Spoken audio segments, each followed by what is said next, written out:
நீங்க வந்து வெறும் பிருந்தா மாஸ்டர் கலா மாஸ்டர் சொல்றீங்க. ஆனா அந்த பிருந்தா மாஸ்டர் கலா மாஸ்டருக்கு ஒரு ஆலமரம் இருக்கு. நான் இவ்வளவு லேட்டா ஒன்னு 8 o'clock வந்ததுக்கு திட்டுவான். சோ அந்த மாதிரி தான் எங்க அம்மா எங்களை ஸ்ட்ரிக்டா வளர்த்தது. எங்க கல்யாணம் பண்ணி என்ன குப்பை கொட்ட போறான்னு கேட்டாங்க. நான் சொன்ன குப்பெல்லாம் கொட்டுவோம், ஆனா சொல்ல மாட்டேன் நானு. அந்த 3 hour ஷோவை நான் சக்சஸ் பண்ணி ஆடியன்ஸை ஸ்டேஜ்ல இருந்து இந்த சேர்ல இருந்து எந்திரிக்காம வெளியே போக கூட விடாம இருக்கணும். சிகரெட் குடிக்க போயிடக்கூடாது.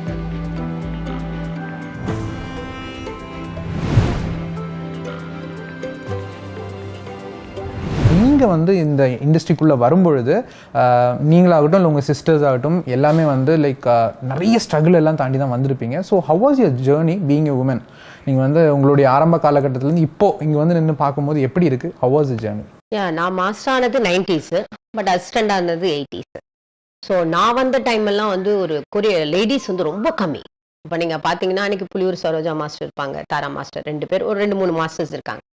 ஸோ அதுல வந்து நீங்க ஒரு டைரக்டர் இடத்துல பாத்தீங்களாலும் சரி, கேமராமேன் சைட்ல இருந்தாலும் சரி, ப்ரொடக்ஷன் இருந்தாலும் சரி, லேடிஸே கிடையாது, ரொம்ப ரொம்ப கம்மி. பட் இப்போ பாத்தீங்கன்னா இப்போ 100 பேர் இருக்காங்கன்னா அதுல 60 பேர் பெண்கள் ஆயிட்டாங்க. இப்போ அந்த அளவுக்கு வந்து முன்னேற்றம் ஜாஸ்தி ஆயிடுச்சு. பட் நான் வந்த டைம் எல்லாம் ரொம்ப ரொம்ப கம்மி. அதுல வந்து கண்டிப்பா ஸ்ட்ரகிள் இல்லாம வாழ்க்கை கிடையாதுல்ல. ஸோ முட்டி மோதி போராடி முள்ளு கல் எல்லாமே தாண்டி வந்ததுதான் எங்களோட சக்சஸ். அதுவும் சினிமான்னு சொல்றது இட்ஸ் நாட் ஈஸி. அதுவும் பெண்களுக்கு வந்து அந்த அந்த டைம்லாம் ரொம்ப ரொம்ப கஷ்டமானது. பட் ஹார்ட் ஒர்க் பண்ணேன்.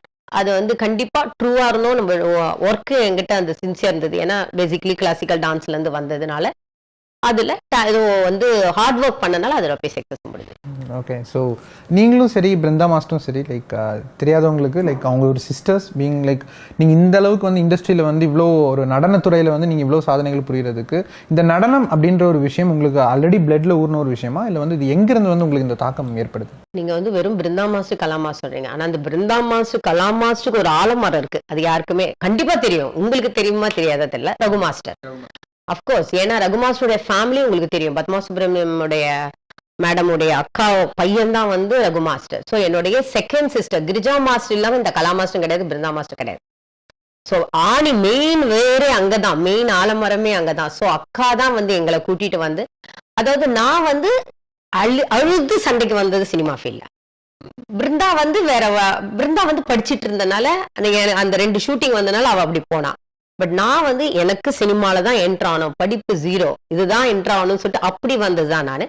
பட் எல்லாத்துக்கும் காரணம் என்னோட கிரிஜாக்காவும் சரி, அவங்களோட ஹஸ்பண்ட் ரகு மாஸ்டர் மூலியமா தான் இந்த கலாவையும் பிருந்தாவையும் தவிர இல்லைன்னா ஒண்ணுமே தெரியாது. ஓகே, நான் என்ன கேட்குறேன்னா லைக் அந்த நடனம் அப்படின்ற ஒரு விஷயத்துல வந்து நீங்க எது உங்களை வந்து உள்ள இழுத்துட்டு வருது? அது எப்படின்னா எல்லாருக்கும் தெரியும், எங்க வீட்டுல 7 பேர்.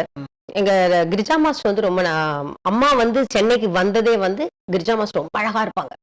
கலரா என்னெல்லாம் பார்த்து நீங்க கம்பேர் பண்ண முடியும், அவ்வளவு அழகா இருப்பாங்க, கலரா அழகா இருப்பாங்க. ஸோ அவங்க அம்மா வந்து சென்னைக்கு வந்துட்டு அவங்க வந்து ஒரு கிளாசிக்கல் கத்துக்க விடுவோம். நான் சின்ன குழந்தை, ஸோ தனியா போக கூடாது, என் கையை பிடிச்சி போடுவோம். அவங்க கத்துக்கும் போது இதை நான் ஃபாலோ பண்ணி தான் எனக்கு டான்ஸ் இன்ட்ரெஸ்ட் வந்தது. அதுக்கப்புறம் அவங்க ஆடினா கூட நான் ரோட்ல, அப்ப எங்க அம்மா நானும் ரொம்ப சின்ன குழந்தை, காய்கறி எல்லாம் வாங்க போவேன், சும்மா தாத்தா போட்டே தான் கடைக்கு போவேன் நான். ஸோ அவ்வளோ ஒரு இன்வால்மெண்ட், அக்காவை பார்த்து பார்த்து பார்த்து அந்த இன்ட்ரெஸ்ட் தான் வந்தது. அதுக்கப்புறம் அக்கா மேரேஜ் ஆனோன்னு நான் ஸ்கூல் படிச்சுட்டு இருக்கும் போதும் நான் லீவ்ல வந்து அடம்பிடிச்சு நான் அசிஸ்டண்டா போனேன். ஒரு இது அப்போ வந்து யாரோ ஒரு லேடி வரணும், ரகுமாசுக்கு இல்ல, அர்ஜென்ட்டா ஊருக்கு போனோம். அப்ப நான் வந்து 7th ஸ்டாண்டர்ட் 8th ஸ்டாண்டர்ட் படிச்சுட்டு இருக்கேன். அப்ப நான் பரதநாட்டியம் வெண்ணிராட நிர்மலா ட்ரூப்ல டான்ஸ் பண்ணிட்டு இருந்தேன், கிளாசிக்கல் பண்ணிட்டு இருந்தேன். ஸோ அப்போ வந்து அக்காட்ட சண்டை போட்டு நான் போறேன், முன்னெல்லாம் கூட்டிட்டு போய் ஸ்கர்ட் போடுறவெல்லாம் நான் கூட்டு போனா என்ன பண்றது அப்படின்னு. என்ன இருந்தாலும் கமல் சாரும் ரகுமாஸ்டர் ஆடிடுவாங்க, நான் போய் சும்மா நின்று கத்துக்கணும். அதை ஸோ அடம் பிடிச்சி போனேன். அதுதான் ஃபர்ஸ்ட் டே. ஒரு ஹிந்தி படத்துக்கு தான் போனேன். அந்த ஹிந்தி படத்துக்கே பெரிய ஆக்சிடென்ட் ஆச்சு எனக்கு. வறுமை நிறம் சிகப்பு ஹிந்தி எடுக்கும் போது. அப்போ அந்த ஆரம்பிச்ச இதுதான் என்னோட லைஃப். அப்படியே டான்ஸ் வந்து எனக்கு வந்து அப்படியே ஒரு பிளட்ல ஊர்ன மாதிரி ஒரு விஷயம். நான் சொல்லுவேன், என் லைஃப்ல ஃபர்ஸ்ட் ஹஸ்பண்ட் சொன்னாலே அது டான்ஸ் தான் சொல்லுவேன். அதுக்கப்புறம் தான் எல்லா வாழ்க்கையில எல்லாமே. ஸோ நீங்கள் சொன்ன மாதிரி அவ்வளோ இன்ஜுரிஸை கடந்து வந்திருக்கீங்க அப்படின்னீங்க. அண்ட் இன்ஃபேக்ட் நிறைய இன்ஜுரிஸ் வந்து நீங்கள் ஃபேஸ் பண்ணியிருக்கீங்க, நிறைய இடங்களில் நீங்கள் அதை பதிவும் பண்ணியிருக்கீங்க. ஸோ எப்படி இது எல்லாத்தையுமே கடந்து வரீங்க நீங்கள்? அந்த டைம் வந்து குடும்பம், ஏன்னா நான் ரொம்ப பெரிய ரிச் ஃபேமிலி கிடையாது. 7 பொண்ணு, அக்கா கல்யாணம் ஆனா கூட நாங்கள் வந்து சாதாரண ஒரு சின்ன ஃப்ளாட்ல தான் இருந்தோம். ஒரு சின்ன ஃபர்ஸ்ட் இருந்தபோது ஒரு 30 அடி 40 அடிக்குள்ளதான் 7 பொண்ணும் வாழ்ந்த ஒரு தேனாம்பேட்டையில இருந்த ஒரு குடும்பம், அப்படிதான் இருந்தோம். சரி அக்கா கல்யாணம் ஆச்சு. எனக்கு என்ன தெரியுமா, என்னோட லைஃப்ல என்னன்னா ஏதாவது அச்சீவ் பண்ணணும். ஒரு பெண்ணா இருந்துட்டு 7 பொண்ணு ஆச்சே. இப்போ அம்மா சொல்லுவாங்க, ஐயோ 7 பொண்ணு ஆச்சு அப்படிலாம். எங்க அம்மாவுக்கு ரொம்ப தைரியம், எங்க அப்பா அதோட ரொம்ப தைரியம். அப்ப ஏதாவது சாதிக்கணுமே, சும்மா நம்ம இப்படி படிச்சுக்கிட்டு எனக்கு படிப்பு ஏறல, அப்ப என்ன வேற நெக்ஸ்ட் அப்படின்னு டான்ஸ். அப்ப சாதிக்கும்போது எனக்கு ஏதாவது பண்ணணும், டான்ஸ்ல ஏதாவது ஒரு பேர் புகழ் வாங்கணும். டான்ஸ் வந்து எனக்கு அப்படியே உடம்புலயே இருக்கணும், அப்படிதான் நான் வந்து இதானேன். சோ அப்படி வந்து குடும்ப சூழ்நிலையும் ஒண்ணு, பட் என்னுடைய உயிருக்கும் அப்படி வந்துதான், அப்படி வந்த வழி வந்தாச்சு. நீங்க இப்போ உங்களுடைய குடும்ப சூழ்நிலையை நீங்க சொன்னீங்க, அதே நேரம் தைரியசாலி பேரண்ட்ஸ் அப்படின்னு வந்து நீங்க சொல்றீங்க. ஸோ ஒரு பெண் வந்து, அதுவும் அந்த காலத்தில் நீங்க வரும்பொழுது, நீங்க இந்த துறைக்குள்ள வரும்பொழுது, அதுவும் சினிமா துறையில வந்து ஒரு பெண் வரும்பொழுது வீட்டுல எதிர்ப்புகள் எதுவுமே வரலையா? ஏன்னா அம்மாக்கே சினிமா ரொம்ப பிடிக்குமே. ஏன்னா 2வது அக்கா வந்து லலிதா பத்மினி ட்ரூப்ல தான் டான்ஸ் பண்ணிட்டு இருந்தாங்க. அப்புறம் டான்ஸ் மாஸ்டர் கோபாலகிருஷ்ணன் மாஸ்டர்ட்டையும் தங்கப்பம் மாஸ்டர்ட்டையும் தான். தங்க மாஸ்டர்னு உங்களுக்கு தெரியும், ரகு மாஸ்டர் இருந்தாரு, கமல் சார் இருந்தாரு, கிரிஜா மாஸ்டர் அங்க அசிஸ்டன்ட் ஒர்க் பண்ணிட்டாங்க. ஸோ அந்த ஃபீல்ட்ல இருக்கிறதுனால அக்கா போய் ஷூட்டிங் முடிச்சுட்டு வருவா. அப்புறம் அக்கா வேற ஆக்ட் பண்ண திக்கு தெரியாத காட்டில் ஏதோ ஒரு படத்துல வந்து ஆக்ட் பண்ணா. ஸோ அம்மா வந்து அந்த ஸ்ட்ரிட், நீ ஷூட்டிங் போயிட்டு 2 மணிக்கு வா, ஆனா ஷூட்டிங் இல்லாத டைம்ல எங்கேயாவது ஊர் சுத்தினா கரண்ட் எடுத்து அடிப்பாங்க. அந்த இதெல்லாம் அங்க எங்க அம்மா அந்த மாதிரி ஒரு ஸ்ட்ரிக்ட்னா அப்படி அவ்வளவுதான். வேலைக்காக நீ வேலை செய்ய, ஆனா வந்து சும்மா வந்தியா ஊர் சுத்துறியா அப்படி இருந்தா பண்ணக்கூடாது. அது பிருந்தாவுக்கு வந்து நிறைய ஃப்ரெண்ட்ஸ் இருக்கும். நான் வந்து எப்பவுமே அம்மா அது ஷூட்டிங் முடிஞ்சா அம்மாவோட தான் இருப்பேன். அம்மா போய்க்கேன் நான். இவன் எங்கேயாவது லேட்டா வந்துட்டானா குஷ்புவோட எங்கேயோ போயிட்டு வந்தா எனக்கு ஃபோன் பண்ணுவோம், கல்யாணம் இப்போ வரேன், நீ அம்மாவை சமாளி. நான் அம்மா பெட்டுனால அம்மாவை நான் சமாளிச்சு கூப்பிட்டு வரேன். நான் இவ்வளவு லேட்டா ஒன்னு 8 o'clock வந்ததுக்கு திட்டுவான். ஸோ அந்த மாதிரி தான் எங்க அம்மா எங்களை ஸ்ட்ரிக்டா வளர்த்தது. ஓகே. ஸோ இப்போ நிறைய மாஸ்டர்ஸ் இப்போ புதுசாக வந்திருக்காங்க. நிறைய பேர் உங்கள் பீரியடில் உள்ளவங்களும் சஸ்டைன் ஆகிருக்காங்க. ஒரு ஆணாக வந்து ஒரு ஃபீல்டில் வந்து, அதுவும் நடனத்துறையில் வந்து அவங்க வந்து தன்னைத்தானே எஸ்டாப்ளிஷ் பண்ணிக்கிறதுக்கும் ஒரு பெண்ணாக வர்றதுக்கும் எந்த மாதிரியான வித்தியாசம் இருக்கு? ஏன்னா ஆம்பளைங்களுக்கு ஈஸி, இப்போ ஒரு கம்பெனி ஏறி போய் சான்ஸ் கேட்கலாம். பட் ஆஸ் அ கேர்ளை போக முடியாது. எல்லாமே என்னோட பேக்ரவுண்ட் ரகுமாஸ்டோட ஃபேமிலினால ஒரு கம்பெனி இறங்க முடியாது. சரி நம்ம பண்றத பாட்டை பார்த்துட்டு வரட்டும். இப்பெல்லாம் வந்து மாஸ்டர்ஸ் வந்து ஒரு டக்கு 4-5 படங்கள் பண்ண ஆரம்பிக்கிறேன். நான்லாம் வந்து ஒரு பாட்டு பண்ணானா 3 மாசத்துக்கு வேலை இருக்காது. 3வது மாசம் தான் ஒரு பாட்டு வரும். ஏன்னா அப்ப வந்து உங்களுக்கு மீடியா கிடையாது, போன் கிடையாது, ஒண்ணும் இல்லாதனால அந்த படத்துல பார்த்து இந்த பாட்டு யார் பண்ணா, ஓ கலான்னு ஒரு பொண்ணா, அதுக்கப்புறம் கூப்பிடுவாங்க. அப்படிதான் நாங்க வளர்ந்தோம். தவிர இப்பெல்லாம் ரொம்ப ஈஸி, ஒன்லி உங்களுக்கு போன் கால்லயே சார் ஐ எம் திஸ் எனக்கு ஒரு சான்ஸ் அப்படின்னு கேட்கலாம். பட் அப்பெல்லாம் ஒண்ணுமே பண்ண முடியாது. So as a girl company ஏறி இறங்க முடியாது, எதுவுமே பண்ண முடியாது. எங்க பாட்டை பார்த்து நல்ல காலம் என்னோட குருநாதர் கே பாலச்சந்தர் சார்னால தான் நான் வந்து ரகுமாஸ்டர் பேக்ரவுண்ட்ல என்னோட குருநாதர்னால தான் எனக்கு ஈஸியா வர முடிஞ்சது. பட் அப்பயே ரொம்ப ஸ்ட்ரகிள் தான். ரொம்ப ஈஸியா மாஸ்டர் எப்பவுமே ரகுமாஸ்டர் சொல்லுவாரு, ரெக்கமெண்டேஷன்ல நீ வளரக்கூடாது, நீ தனியா இருந்து கஷ்டப்பட்டு வந்தாதான் உனக்கு அந்த அருமை தெரியும்னு சொல்லுவார். அப்படிதான் வந்தது. ஸோ இவ்வளோ விஷயங்கள் நம்ம பேசிட்டோம். இப்போ வந்து கலா மாஸ்டர் வந்து ஒரு வீட்டில் இருக்கக்கூடிய ஒரு குடும்பஸ்திரியாக வந்து இருக்காங்க. ஸோ அதே நேரம் ஒரு டான்ஸ் மாஸ்டராகவும் இருக்காங்க, டான்ஸ் ஸ்கூல் வச்சுருக்கீங்க, ஷோஸ் கூட பண்ணிட்டு இருக்கீங்க. இது எல்லாத்தையும் எப்படி பேலன்ஸ் பண்ணுறீங்க மேம்? அந்த டைமில் வந்து நான் வந்து எல்லாமே, இப்போ ஒரு டான்ஸ் கிளாஸாக இருந்தாலும் சரி, நான் சும்மா இருக்கக்கூடாது. என்னோட மனசு வந்து எப்பயுமே நீ சும்மா இருக்காத, ஏதாவது பண்ணணும் அப்படி இருந்துக்கிட்டே இருக்கும். என் மனசு கேட்டுகிட்டே இருக்கும். அப்படி தான் வந்து நான் டான்ஸ் மாஸ்டராக நான் சொன்னேன்ல உங்களுக்கு 3 மாதத்துக்கு ஒரு வாட்டி தான் பாட்டு. ஸோ சும்மா ஏன் இருக்கக்கூடாது சொல்லிட்டு தான் ஃபர்ஸ்ட் சினிமாட்டிக் டான்ஸ் ஸ்கூல் ஆரம்பிச்சது நான் தான். ஆமாம், கலாஸ் கலாலயா. ஸோ அது வந்து இப்போ கனடாவில் எல்லா இடத்துலையும் இருக்குது. அதே மாதிரி ஏன் சும்மா இருக்கக்கூடாது அப்படி தான் ஸ்டேஜ் ஷோஸ் பண்ணேன். First cinema dance stage show அப்படி பண்ணது நான் தான். அது ஆமாம், ஸ்டார் நைட்ஸ் வந்து எங்கள் இதுலேருந்து, அதுவும் மெயினாக வந்து ஃபஸ்ட்டு நான் தினத்தந்தி அவார்டுக்கு தான் நான் ஃபஸ்ட்டு ஒரு ஆஸ் அ மாஸ்டராக பண்ணேன். அதுக்கப்புறம் பிரசாந்தோடைய ஸ்டார் நைட்டு தான் பயங்கரமாக தூக்குச்சு, அங்கேருந்து ஆரம்பித்தேன். அதுக்கப்புறம் ஏன் சும்மா இருக்கக்கூடாது அப்படின்னு சொல்லிட்டு தான் கொஞ்சமாக இந்த டான்ஸ் கிளாஸ் சரி, ஸ்டேஜ் ஷோஸ் சரி, அதுக்கப்புறம் சின்ன ஈவெண்ட்ஸ் நானே ஓன் இது பண்ண ஆரம்பித்தேன். அதுக்கப்புறம் டிவிக்கு என்ட்ரானேன். ஏன் சும்மா உட்காரக்கூடாது, என்னோட மனசாட்சி கேட்டுக்கிட்டே இருக்கும், அது பண்ணிக்கிட்டே இருப்பேன். ஸோ எல்லாமே வந்து நம்மளுக்கு வந்து இந்த ஒரு நாள் அப்படி சொல்கிறது வந்து, எனக்கு ஒரு நாள் ஆக்சுவலி நான் பண்ண ஷூட்டிங்லாம் இப்போ யாராவது பண்ணுவாங்களா தெரியல. ஒரு நாளைக்கு நான் 3 ஷூட்டிங் பண்ணுவேன். சன்ரைஸ் அண்ட் சன்செட்டுக்கு ஒரு ஷூட்டிங் பண்ணுவேன், காலையில் ஒரு ஷூட்டிங் பண்ணுவேன், நைட் ஷூட்டிங் பண்ணுவேன். இந்த மாதிரி ஹைதராபாடும் சென்னையும் நான் மாற்றி பண்ணியிருக்கேன். ஏன்னா எங்கள் வீட்டில் சொல்லுவாங்க, ஏய் இந்த ஷூட்டிங் ஒத்துக்கிட்டே இந்த ஷூட்டிங் எல்லாம் அட்ஜஸ்ட் பண்ணிவிடுவோம் போங்க. ஸோ அந்த ஒரு பாட்டை சன்ரைஸ் அப்படின்னா காலையில் 5 to 7 எடுத்து முடிச்சுட்டு வேறு ஷூட்டிங் போயிடுவேன், செட்டுக்குள்ளே வந்துடுவேன். திருப்பி 5 to 6 இங்கே அசிஸ்டண்ட்டை விட்டுட்டு போய் சன்செட் எடுத்துகிட்டு 7 மணிக்கு வந்து திருப்பி நைட் ஷூட்டிங் போவேன். ராகவேந்திரா சாரோட படத்துக்கோ இல்லை தமிழ் படத்துக்கோ அப்படி வந்து இந்த மாதிரி நான் ஒர்க் பண்ணுவேன். சும்மாவே எனக்கு இருக்கவும் பிடிக்காது. எனக்கு ஏதாவது பண்ணணும். ஏன்னா நம்மளுக்கு கடவுள் கொடுத்த அந்த டைமை, அதாவது லைஃப்பை வந்து ரிவைண்ட் பண்ண முடியாது, ஃபார்வர்ட் பண்ணலாம். நாளைக்கு என்ன பண்ண போகிறோம் நம்ம யோசிக்கலாம். பட் ஐயோ இந்த டைமை வேஸ்ட் பண்ணிட்டோமே, இப்போ 1 hour வேஸ்ட் ஆகி போச்சு, அந்த 1 hourல என்ன பண்ணலாம், உலகத்தையே வாங்கலாமே, நம்ம அதை வேஸ்ட் பண்ணோம் அப்படின்னு என்னுடைய மனசாட்சி என்னை கேட்டுகிட்டே இருக்கும். ஸோ அப்படி தான் நான் ஸ்பெண்ட் பண்ணல லைஃப் எல்லாத்துலேயும். இப்போ நான் இன்றைக்கி இந்த வேலை செய்யணும்னா அந்த வேலை செய்வேன், வீட்டுக்கு வந்தாலும் என் பையனை நல்லா பார்த்துப்பேன், என் ஹஸ்பண்ட் எதாவது கேட்குறான்னா அதையும் செய்வேன், எல்லா வேலையும் செய்வேன். அவ்வளோ டயர்டாக வந்துட்டு என் ஹஸ்பண்ட் சொல்லுவேன் ஏதாவது பிரியாணி பண்ணுறேன் அப்படின்னா கடன்னு 15 minutes பண்ணிவிடும். ஸோ இது வந்து நம்மளுக்கு கை கால் இருக்கும்போது நம்ம இவ்வளோ பண்ணலாம்ல, எத்தனையோ பேர் சாதிக்கிறாங்க. ஸோ நம்மளால் முடியும்னு சொல்லிட்டு அதை டைம் எடுத்து பண்ணுவேன். நான் இப்போ வண்டி ஓட்டினா கூட இந்த டைம்குள்ளே நான் இங்கே போகணும் அப்படின்னு சொல்லிட்டு கரெக்டாக தான் போவேன் நான். உங்களுக்கு அதான் லைக் இவ்வளோ விஷயத்த நீங்கள் வந்து எப்படி பேலன்ஸ் பண்ணுறீங்கன்னு கேட்டால் நீங்கள் சிம்பிளாக நீங்கள் வந்து ஒரு ஆன்சரில் சொல்லிட்டீங்க. என்னன்னா எல்லாமே எனக்கு பிடிச்சிருக்கிறதுனால எனக்கு வந்து பேலன்ஸ் பண்ணுன்ற எல்லாத்தையுமே வந்து நம்ம லவ் பண்ணி பண்ணீங்கன்னு வச்சுங்க, எதுவுமே வந்து நம்மளுக்கு டயர்ட் ஆகவே ஆகாது. எல்லா விஷயம் சரி. இப்போ நான் டான்ஸ் கிளாஸ் அப்படின்னு சொல்லும்போது எனக்கு அது ரொம்ப பிடிக்கும். ஏன்னா டீச்சிங் சொல்கிறது அது நிறைய பேருக்கு கிடைக்காத ஒரு விஷயம், அது கிடைக்கும். ஸ்டேஜ் ஷோ அப்படின்னு சொல்கிறது, சினிமா வந்து உங்களுக்கு ஒரு ஷாட் பை 1 shot இப்படி வந்துடும். ஆனால் சினிமான்னு சொல்கிறது, ஸ்டேஜ் ஷோன்னு சொல்கிறது ஆன் த ஸ்பாட்டில் ரிசல்ட் கிடைக்கிற ஒரு விஷயம். அதாவது இப்போ நாங்கள் 10க்கு 10 மார்க் போடுறோம் பார்த்தீங்களா, இந்த ஸ்டேஜ் ஷோ அன்னைக்கு கொடுக்குற மார்க் தான் அது. ஸோ அதெல்லாம் வந்து நம்ம லைக் பண்ணுறதுனால நம்மளுக்கு வந்து இதெல்லாம் வந்து இவ்வளோ பண்ணுறோமான்னு நம்மளுக்கு தோணவே தோணாது, இவ்வளோதான் பண்ணமான்னு அப்படின்னு. அதான். ஸோ நேஷனல் அவார்டு வாங்கியாச்சு, ஸ்டேட் அவார்டு வாங்கியாச்சு, அடுத்தது என்ன மேம்? கின்னஸ் அவார்டு வாங்கியாச்சு. கின்னஸ் அவார்டு வாங்கியாச்சு. இன்ஃபேக்ட் அடுத்தது என்ன இருக்கு? வேற என்ன அவார்டு இருக்கு? அவார்டு வாங்குறதோ எனக்கு ஆக்சுவலி அவார்டுக்கு நான் ரொம்ப இம்பார்ட்டன்ட் கொடுக்க மாட்டேன். எனக்கு வேலை நான் செஞ்சுக்கிட்டே இருப்பேன். இப்போ சந்திரமுகி ஸ்டேட் அவார்டு கிடைச்சது கூட நான் வந்து அந்த ஸ்டேட் அவார்டு கிடைக்கணும் கிடையாது, ஜோதிகாவுக்கு கிளாசிக்கல் எடுக்கணும். எல்லோரும் ஜோதிகா கிளாசிக்கல் ஆடுவாளா அப்படின்னு கேட்டாங்க. ஏன் ஆட முடியாதா? ஆட முடியும். ஸோ நான் வந்து ஒரு 50% பண்ணேன், ஜோ எனக்கு 100% கொடுத்தா அவுட்புட்.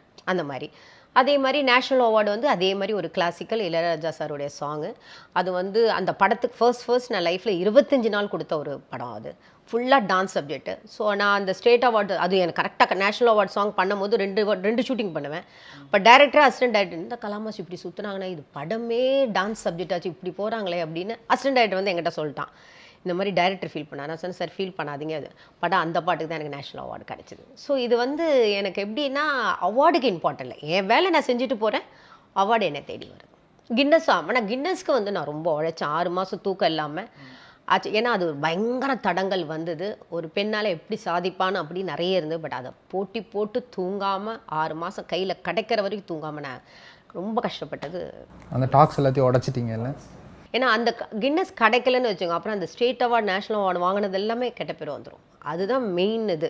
ஸோ அது கிடைக்கிறது ரொம்ப கஷ்டப்படும், அது ஒரு ரியாலிட்டிக்கு கிடைக்கிறது இட்ஸ் டிஃபிகல்ட். அது வாங்கிட்டேன். ஓகே. ஸோ திடீர்னு இப்படி இவ்வளோ ஒரு பரிமாணங்கள் இருக்கீங்க, திடீர்னு பார்த்தா மட்டன் சுக்காக செய்கிறேன்னு கிளம்பிடுறீங்க, எப்படி? அதுதான் சரி. எல்லாமே எனக்கு என்னன்னா ஒரு 2 எப்பயுமே வந்து அதுக்கு முன்னாடி எல்லாம் நான் ரெஸ்ட் எடுக்க மாட்டேன். நைட்டு 12 மணிக்கு வருவேன், ஷூட்டிங் பண்ணுவேன். பட் ஆஃப்டர் எனக்கு என்னோட குழந்தை வந்தோடனே, ஏன்னா நம்மளுக்கு வந்து என்னோட அம்மாக்காக நான் இருந்தேன். ஏன்னா எனக்கு அம்மானா உயிர், அம்மா தவிர எனக்கு உலகமே தெரியாது, எனக்கு ஃப்ரெண்ட்ஸ் கிடையாது, எதுவுமே கிடையாது. அம்மா போன உடனே எனக்கு வந்து நான் இருப்பேன் நான் உலகத்தில் கூட நினச்சேன் நான். ஏன்னா அம்மா விட்டு நான் இருந்ததே கிடையாது வாழ்க்கையில். மேரேஜ் ஆகி கூட நான் அம்மா வீட்டில் தான் இருப்பேன். அவள் வீட்டு தனியாக இருந்தால் கூட ஓடி போய் எங்கள் அம்மா வீட்டில் போய் உட்காருவேன் நான், அந்த மாதிரி. ஸோ குழந்தை வந்த உடனே குழந்தைக்கு நான் ஸ்பெண்ட் பண்ணோம். ஏன்னா நான் வந்து ஸ்பெண்ட் பண்ணுறதே ரொம்ப கஷ்டம்னு சொல்லிட்டு குழந்தைக்காக கொஞ்சம் நான் இது பண்ணி குழந்தையோட ஸ்பெண்ட் பண்ணுவேன். பட் அப்போ கூட நான் வந்து ஒரு 10 வயசு வரைக்கும் என் குழந்தையோட ஸ்பெண்ட் பண்ணல. அதுக்கப்புறம் தான் ஹாலிடே ஆச்சு நான் கூட்டிகிட்டு போகிறது, ஸ்பெண்ட் பண்ணுறது, அந்த மாதிரி பண்ணுவேன். ஸோ அதை வந்து இல்லை அது எப்போ கற்றுக்கிட்டீங்க? இப்போ நீங்கள் சொல்கிறத வச்சு பார்க்கும்போது ஃபுல் பேக்டாக இருக்கீங்க, ஒரு அவ்வளோ ஒரு லைக் இன்னும் டைமே இல்லை உங்களுக்கு, அதை நீங்கள் அவ்வளோ இது பண்ணுறீங்க. பட் அம்மாலாம் இவெல்லாம் எங்கள் கல்யாணம் பண்ணி என்ன குப்பை கொட்ட போகிறான்னு கேட்டாங்க. நான் சொன்ன குப்பெல்லாம் கொட்டுவோம், ஆனால் சொல்ல மாட்டேன் நான். ஏன்னா நானும் பிருந்தாலாம் நானாவது கொஞ்சம் வேலை செய்வேன், பிருந்தாக்கெலாம் ஒன்றுமே இப்போ கூட காஃபி போட தெரியாது. பட் நான்லாம் அப்படி இங்கே கிளாஸ் வச்சா நான் அப்படியே பார்ப்பேன், ஏன்னா ரொம்ப செல்லம் நான் அம்மாவுக்கு. ஆனால் எப்படி பண்ணேன் அப்படின்னா ஆட்டோமேட்டிக்காக அது வந்துடும். ஆஸ் அ பெண்ணாக இருக்கிற இடத்துல திடீர்னு வந்து இப்போ வீட்டில் ஒரு குக்கி இல்லையா, நம்ம சமைக்க வேண்டிய சூழ்நிலை வரும். ஆனால் எல்லாம் யூடியூப் வச்சு தான் சமைப்பேன் அப்போல்லாம். இப்போல்லாம் வந்து எனக்கு ஈஸியாகிடுச்சு, எல்லாம் பண்ண சரி. எல்லாமே நம்மளுக்கு வந்து கற்றுக்கிறது வந்து புதுமை தான், எல்லாமே இந்த சின்ன விஷயம். இப்போ நான் பேசிகிட்டு இருக்கும்போது உங்களோட ஆங்கரை நான் பார்க்கும்போது இது ஒரு புதுமை, இங்கேருந்து நான் கற்றுக்கலாமே, கற்றுக்கிட்டே இருக்கலாம் வாழ்க்கையில். அப்படி தான் அந்த சமையல் வந்து பெண்களுக்கு இருக்கிற ஒரு விஷயம், அது ஒரு சைடு தான். ஸோ ஆனால் எல்லாமே நான் ஃபாஸ்ட்டாக பண்ணிவிடுவேன். எல்லாமே ரொம்ப இப்படி பண்ணணும்னா எல்லாம் ஃபாஸ்ட்டாக இந்த வேலையை முடிச்சோன்னு இந்த வேலையை முடிச்சு இந்த வேலையை முடிச்சு லேட் பண்ண மாட்டேன். நான் எல்லா விஷயத்தையும் ஃபாஸ்ட்டாக பண்ணிவிட்டேன். உங்கள் வீட்டில் 7 பேரும் பெண்கள் இல்லையா? ஒரு 7 பெண்கள். ஸோ எப்படி இருந்தது? லைக் 7 பேரும் பெண்கள், ஒரு குடும்பத்தில் வந்து ஃபுல்லாக அத்தனை பெண்கள் எல்லாம் சேர்ந்து ஒன்றா வளரும் போது எப்படி இருந்தது? ரொம்ப நல்லா இருந்தது. அது ஒரு குடும்பமே வேறு. அதாவது அம்மா அப்பா இருக்கிற வரைக்கும் சொல்லுவாங்க தெரியுமா, அந்த ஒரு குடும்பம், அந்த குழந்தையில எல்லாரும் ஒரு வீட்டில் இருப்பாங்க. எங்கள் பெரியக்கா வந்து அப்படி புக் எடுத்து நாங்கள் அப்படி பண்ணால் கூட ஒரு முறம் ஒரு பையனா எங்கள் வீட்டில் அவள் தான் பிஏ படித்தவ, நாங்கள்லாம் படிக்காதவ. ஸோ அப்படி பயந்து ஒரு சிஸ்டர் இப்படி இருக்கும்போதும் அம்மா இருக்கிற வரைக்கும் எல்லோரும் கல்யாணம் ஆனால் கூட ஒரு அம்மா இருக்கிற டைமில் எல்லோரும் வருவோம், உட்காருவோம், அட்டண்டன்ஸ் கொடுக்குற மாதிரி கொடுப்போம். இப்போ காலையில் டியூட்டி நான் வருவேன், நானும் இன்னொரு அக்கா வருவோம், சாயங்காலம் ஆச்சுன்னா எல்லோரும் வந்து உட்காருவாங்க. அப்படி இருக்கும்போது பட் அம்மா இறந்தா கூட எல்லோரும் பிரிஞ்சிருந்தா கூட அந்தந்த டைமில் ஃபோன் பண்ணி பேசுவோம். அதுதான் உண்மையான ஒரு பாசம். சண்டை சச்சரவுகள் இல்லாமல் ஒரு குடும்பம் கிடையாது. சும்மா சின்ன இது பண்ண கூட உடனே நாங்கள் பேச ஆரம்பித்தோம். ஆனால் நான் ஹாஸ்பிட்டல் அப்படின்னா கலா தான் எங்கள் வீட்டில் எல்லாருக்கும். ஒன்றுனா நான் உடனே போய் எல்லாம் போய் நான் ஃபஸ்ட்டு அதான் நான் சொல்லுவேன், நான் தான் போய் முன்னாடி நிற்கணும். யாராவது ஒரு அக்காக்கோ யாருக்கா உடம்பு சரியில்லைன்னா நான் தான் ஃபஸ்ட்டு போய் நிற்பேன். சின்ன வயசுலேருந்தே என்னோட ஹேபிட் அதுதான். நான் அசிஸ்டண்ட்டாக இருக்கும் போதே என்னோட அக்கா பையனுக்கு திடீர்னு ஜெல்லி சாப்பிட்டு தான் ஆன உடனே அந்த சின்ன வயசுலேயே நான் அவளை தூக்கிட்டு ஓடினவன் நான். ஸோ எனக்கு எப்படின்னா நானே எடுத்து அவங்களுக்கு பண்ணணும், அந்த மாதிரி எடுத்து பண்ணுறக்கூடிய கேரக்டர். நைஸ்.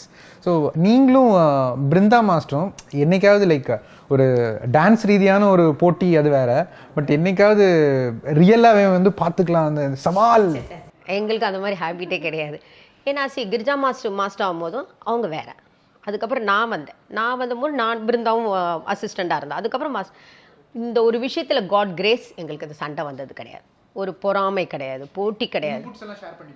அதெல்லாம் பண்ணிக்கவே மாட்டோம். அவள் ஷூட்டிங் வேற, என் ஷூட்டிங் வேற, பேசிக்கவே மாட்டோம். பாட்டு நல்லா இருந்தால் நல்லா இருந்தது கலான்னு சொல்லுவாள், நான் சொன்னேன் நல்லா இருந்தது மௌலி அப்படின்னு சொல்லுவாள். ஷோஸ் பார்த்தா ஐயோ கலா ஃபேண்டாஸ்டிக் ஷோன்னு சொல்லுவாள். அவளே சொல்லுவாள் ஷோவை கலாவை தட்டிக்கவே முடியாது, எங்களாலாம் கூட முடியாதுன்னு சொல்லுவாள். நான் அவளுக்கு அந்த டூயட் சாங் எடுக்கிறது பிருந்தா விட்டா வேறு யாரும் இல்லை நான் சொல்லுவேன். சரி, இது எங்களுக்குள்ளே இப்படி இருக்க தவிர காட் கிரேஸ் இது வரைக்கும் இனிமேல் வராது. இந்த வயசுக்கு மேலே இனிமேல் என்ன வருது, பட் அது மாதிரி இல்லை இது வரைக்கும். God grace. Touch wood. So இப்போ நீங்கள் வந்து நிறைய ஷோஸ் நீங்கள் பண்ணியிருக்கீங்க. ஸோ எது உங்களுக்கு கஷ்டமாக இருந்தது மேம்? லைக் உங்களுக்கு படங்களில் வந்து கொரியோகிராஃபி பண்ணுறது கஷ்டமாக இருக்கா, இல்லை வந்து ஷோஸ் தான்? ஏன்னா படங்கள் சொல்லும் போதும் எல்லாரும் நிறைய கேப்டன் இருக்காங்க, டைரக்டர் இருக்காரு, கேமராமேன் இருக்காங்க, எடிட்டர்ஸ் இருக்காங்க, எல்லாமே அந்த சுச்சுவேஷன் சொல்லிடுவாங்க, அதுக்கேற்ற மாதிரி கொரியோகிராஃப் பண்ணலாம். பட் அதுவும் கஷ்டம்தான். ஏன்னா ஒரு டைரக்டருக்கு பிடிச்சி போகணும் நம்ம கொரியோகிராஃப் பண்ணுறது. பட் நமக்கு கற்றுக்கிட்டனால நம்மளுக்கு தெரியாது. But as a stage show நிறைய பார்க்க வேண்டியது இருக்குது. ஏன்னா அந்த டான்ஸ் நல்லா இல்லைன்னா ஒரே லேடியை ஒரு மாஸ்டர் பிடிக்குன்னா அந்த கலா மாஸ்டர் சப்போஸ் நான் பண்ணுறேன்னா என்னோட பாயிண்ட்டு அந்த 3 hours ஷோவை நான் சக்ஸஸ் பண்ணி ஆடியன்ஸை ஸ்டேஜிலேருந்து இந்த சேர்லேருந்து எந்திரிக்காமல் வெளியே போக விடாமல் இருக்கணும், சிகரெட் குடிக்க போயிடக்கூடாது. ஸோ அந்த ஸ்டேஜ் ஷோவை ஃபுல் அண்ட் ஃபுல் பேக்டாக வைக்கணும். ஆன் த ஸ்பாட்டில் அவங்க கொடுக்குற கைத்தட்டல் தான் எங்களுக்கு 10க்கு 10 மார்க்காக இருக்கும். அண்ட் அதில் வந்து இப்போ ஆடும்போது ஒரு டான்ஸர் அடிப்படக்கூடாது, விழுந்துடக்கூடாது, உடம்பு சரியாமல் இருக்கக்கூடாது, திடீர்னு ஷாக் அடிச்சிடக்கூடாது. அந்த உள்ளேருந்து ஓடி வராங்க பார்த்தியா, எத்தனையோ பேருக்கு ஷாக்கெல்லாம் அடிச்சிருக்கு, அது அடிக்கக்கூடாது. சக்ஸஸ் பண்ணுற வரைக்கும் யாருக்கும் ஒன்றுமே ஆகக்கூடாதுன்னு வேணும். இதெல்லாம் ஒரு பர்சன் மேலே தான் இது இருக்கும். ஸோ அதை சக்ஸஸ் பண்ணுறது தான் ரொம்ப கஷ்டம். ஸ்டாமினா இருக்கணும் அவங்களுக்கு ஆடுறதுக்கு. ட்ரெஸ்ஸு கண்டிடக்கூடாது, ஸ்டேஜில் கட்டு கிடையாது. ஸ்டேஜ் காஸ்டியூம் போட்டால் கூட அவங்கெல்லாம் எனக்கு அத்தனை அசிஸ்டன்ஸை கூட நானே செக் பண்ணுவேன். இந்த ஸ்கர்ட்டில் நீ இந்த டைட்ஸோட போட்டியா இப்படி செக் பண்ணீங்கன்னா அதுலேருந்து ஒன்று விழக்கூடாது, அவ்வளோ கேர்ஃபுல்லாக இருக்கணும். இல்லை அந்த மாதிரி காட் கிரேஸ் நான் ரொம்ப பயங்கரமாக 1க்கு 10 செக் பண்ணுவேன். நான் இப்போ நடிகர் சங்க ஷோவெல்லாம் பண்ணும்போது நான் வந்து 20 நாளில் 40 டான்ஸ் சாங் கம்போஸ் பண்ணேன். ஏன்னா மலேசியாவில் 20 சாங்கும் சிங்கப்பூரில் 20 சாங்கும் பண்ணோம் டக்குன்னு. ஆனால் அதுக்கேற்ற மாதிரி டக்குன்னு என் கூட இருக்கிற கொரியோகிராஃபரும் சரி, என்னோட அசிஸ்டன்ட் சரி, அவங்கெல்லாம் அப்படி நான் அப்படின்னா அப்படின்னு இருப்பாங்க. நான் 10 அடினா அவங்க 20 அடியில் இருப்பாங்க. ஸோ அந்த மாதிரி இருக்குது. இது வரைக்கும் நடந்தது கிடையாது. பட் உடம்பு சரியாமலாம் நடந்திருக்கு. திடீர்னு ஷாக் அடிச்சிருக்கு. திடீர்னு இந்த பசங்க வந்து என்னோட அக்கா பையன் பிரசன்னா மாஸ்டர் திடீர்னு ஃபயரெல்லாம் வச்சு டான்ஸ் பண்ணான் ஃபிலிம் ஃபேரில். ஸோ அதெல்லாம் பண்ணுவாங்க. ஏன்டா அந்த பாட்டு முடிஞ்சு வெளியே வந்து எதுவும் ஃபயர் ஆகாத வரைக்கும் பயமாக இருக்கும்.